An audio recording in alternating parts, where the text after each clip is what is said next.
2024년 7월 18일 말씀 묵상하겠습니다. 함께 기도하겠습니다. 하나님 감사합니다.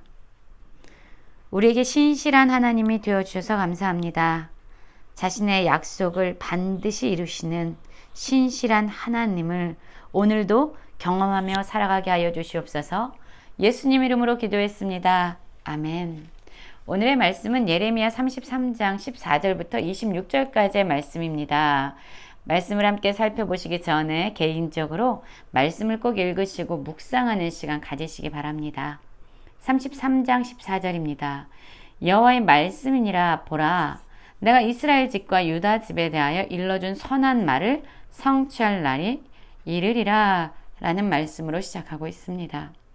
사실 이스라엘 백성들과 유다 백성들은요, 하나님의 말씀, 하나님과 맺었던 언약을 깨트리고 파괴한 사람들입니다. 그러나 그럼에도 불구하고 하나님은 그들을 버리지 아니하시고 그들에게 했던 약속, 말씀을 반드시 성취하시겠다라고 말씀하고 있습니다.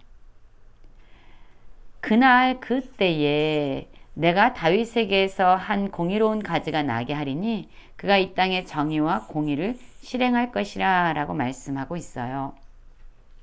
하나님이 무너진 이스라엘과 유다를 다시 회복시킬 때 그들이 깨뜨렸던 언약, 그럼에도 불구하고 하나님이 그 언약을 기억하고 다시 회복시키겠다라고 말씀하신 바로 그때에 어떠한 일이 일어나냐면요, 다윗에게서 한 공의로운 가지를 나게 하겠다라고 말하고 있습니다. 즉 하나님은 다윗에게 왕조가 영원할 것이라고 약속하셨어요. 사무엘 하에 나오죠.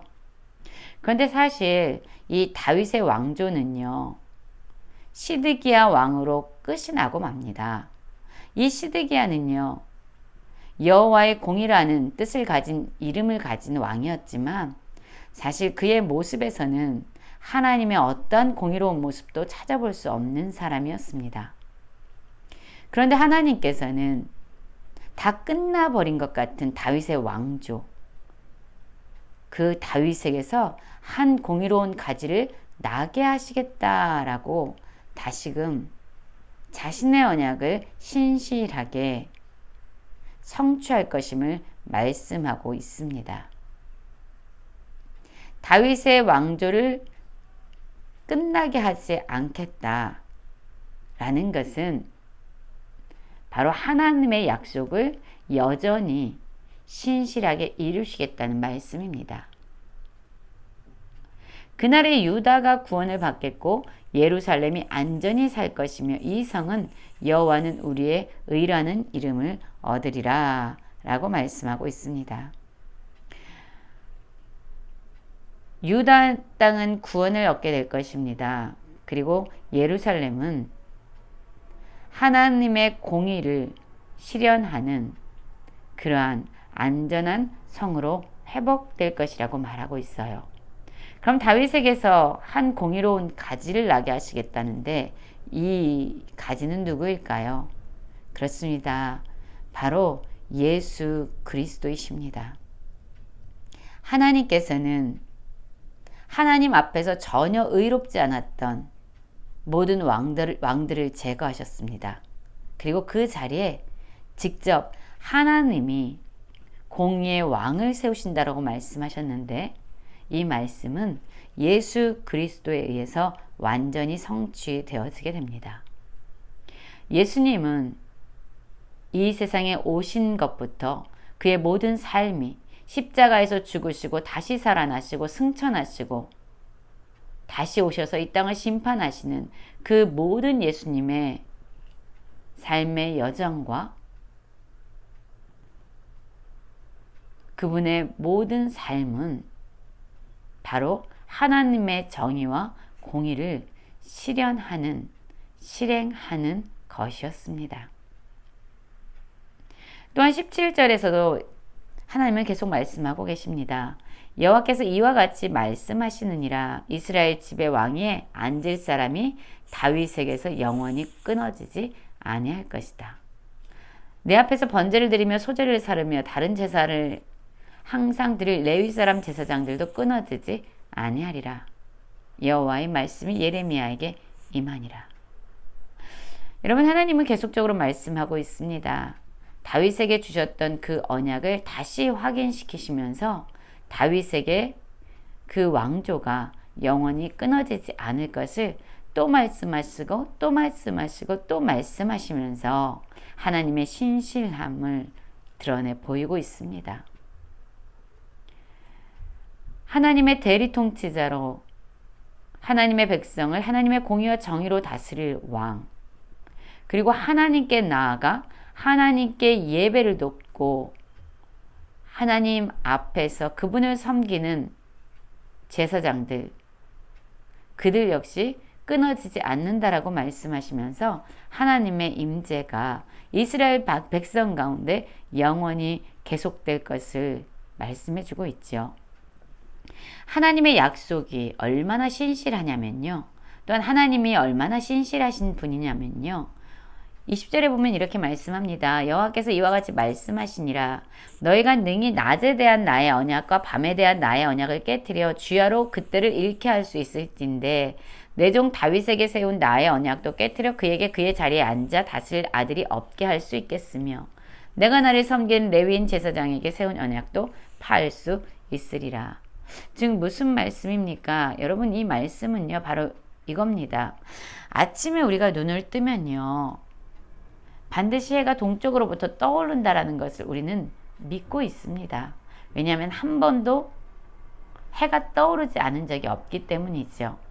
또한 밤이 되면 달이 떠서 이 땅을 비출 거라는 것을 우리는 다 알고 있습니다.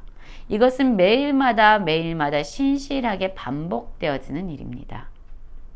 하나님이 이 땅을 창조하시고 모든 것에 운영할 수 있는, 모든 것이 운행할 수 있는 법칙을 세워놓으셨는데 하나님이 지으신 모든 만물들은 하나님의 법칙에 따라 신실하게 움직이고 있죠.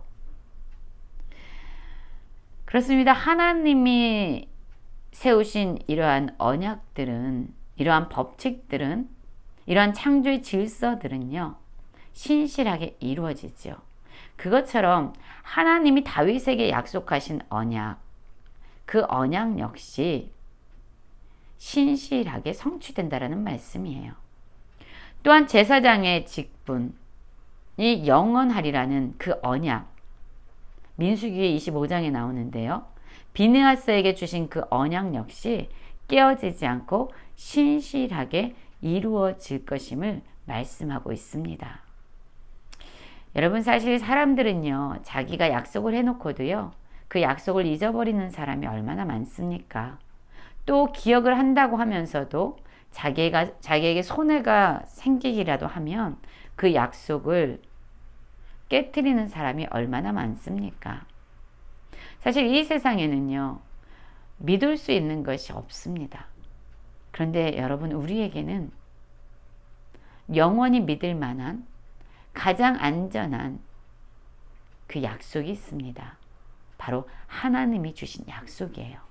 하나님은 자신의 말씀을, 자신의 언약을 반드시 이루시는 신실하신 하나님이시고 하나님의 말씀, 하나님의 언약은요 어떤 상황에서도 깨어지지 않고 반드시 이루어지는 약속입니다. 그래서 하나님은 하나님이 주신 언약, 약속을 신실하게 믿고 의지하라 라고 말씀하고 있습니다. 23절 보면요 또한 하나님의 말씀이 예레미야에게 임합니다. 사람들은요 이스라엘과 유다를 보면서 야, 저 땅들이 망했구나, 하나님이 선택하신 이스라엘과 유다가 처참하게 망했구나 라고 이야기하면서 그 백성을 멸시할 수 있습니다. 근데 여러분, 그렇게 황무하게 되고 멸망한 것 같은, 망해버린 것 같은 그 이스라엘과 유다를 향해서 하나님은요 여전히 그들과 맺은 언약을 이루시는 하나님이세요. 내가 주야와 맺은 언약이 없다든지 천지의 법칙을 내가 정하지 아니하였다면 야곱과 내 종 다윗의 자손을 버리고 다시는 다윗 자손 중에서 아브라함과 이삭과 야곱의 자손을 다스릴 자를 택하지 아니하리라. 내가 포로된 자를 돌아오게 하고 그를 불쌍히 여기리라. 무슨 말씀입니까? 하나님께서 모든 것을 창조하시고요. 낮에는 해가 뜨도록 밤에는 달이 뜨도록 그렇게 말씀하셨습니다. 천지의 모든 법칙을 정하셨지요. 그리고 그 모든 것이 신실하게 이루어지고 있어요. 이것처럼 하나님 역시 신실하심으로 이스라엘 백성들과 맺은 언약을 반드시 이루시는 그러한 분임을 다시금 말씀하고 있습니다. 하나님은 한 번도 자기 백성을 버리신 적이 없고 자기 언약을 잊으신 적이 없으며 아무리 절망적인 현실일지라도 그 속에서 다시 희망의 약속을 성취하시고 이루어 가신 하나님입니다. 우리의 삶 가운데서도 우리에게 주신 말씀을 이루어 가시는 신실하신 하나님을 오늘도 경험하며 살아가는 모든 성도님들 되시길 간절히 기도합니다.